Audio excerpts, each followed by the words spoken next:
President Cyril Ramaphosa is now mulling whether to suspend Western Cape Judge President Hlophe. It's after the Judicial Service Commission last night recommended that he be suspended after a tribunal found him guilty of gross misconduct.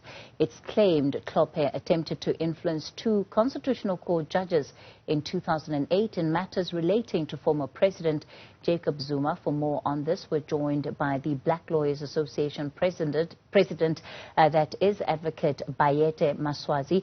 Advocate Maswazi, good evening to you. Thanks for your time. Does this bring us closer to the conclusion of this matter involving the Judge President Hlophe? Good evening, and good evening to your viewers as well. It's uncertain to say whether it will actually bring us to the conclusion. The decision of the President might, I am not saying it will, might be taken further to some forum in the event that a suspension does occur.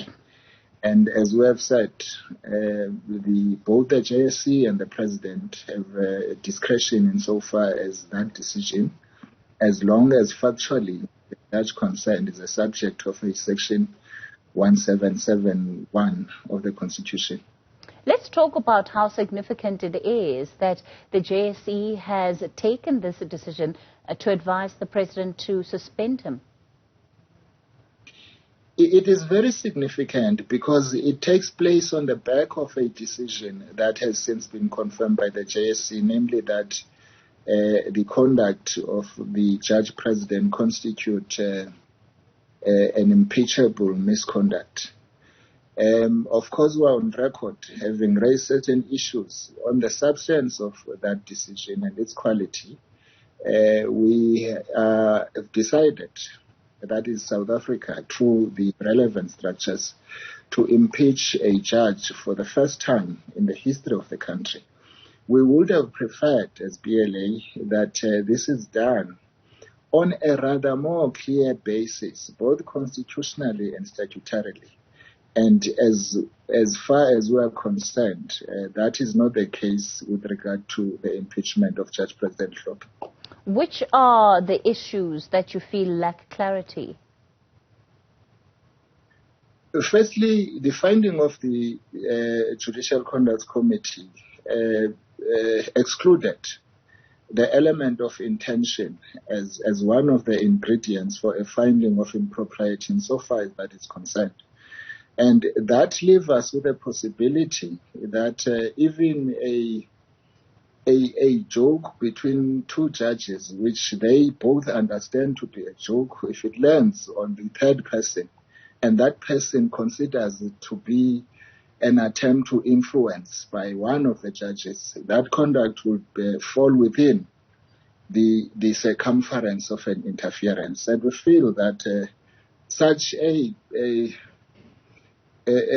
chaotic jurisprudence, to say the least, ought not to be the basis for impeaching a sitting judge.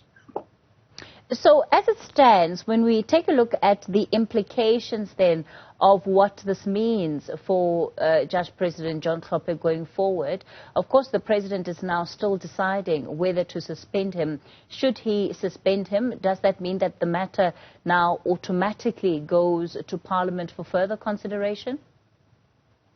Definitely, that's what it will mean. It will mean it goes to Parliament for consideration, and Parliament, for the first time, as I have said, will proceed with a matter of whether to impeach a sitting judge or not. And that has never happened in the history of the country. So do you have concerns then about this process ending up in Parliament? I mean, are we likely to see what is happening, at least in as far as process is concerned, with the public protector happen with the Judge President? Because there were all of these big questions about what is the right process to follow if you want to remove a public protector. Do those same legal questions apply when it comes to the Judge President? Not necessarily, because the process of the public protector, unlike that of a judge, it does not have the judicial conduct process, which is a JSC process, where the judge, who is the subject of such accusation, gets an opportunity to put across his case or her case. So these processes are different, and it's unlikely that the arguments that apply to the public protector becomes available to be used when it comes to the judge president. It simply means that once the JSC reaches the conclusion that such a conduct constitutes an impeachable conduct, the matter goes to Parliament. Of course, that opens the possibility for the suspension of such a judge. And in Parliament, it becomes a political process, Parliament has to consider it on that basis. If a two-third majority finds that he's impeached, then he will definitely be impeached. The difficulty, of course, is that a matter like this really has an impact on one's credibility and their ability, to continue being taken seriously as a member of the bench. Your reflections on that? Obviously, and once that judge is impeached, there is no consideration of him having the status of a member of a bench.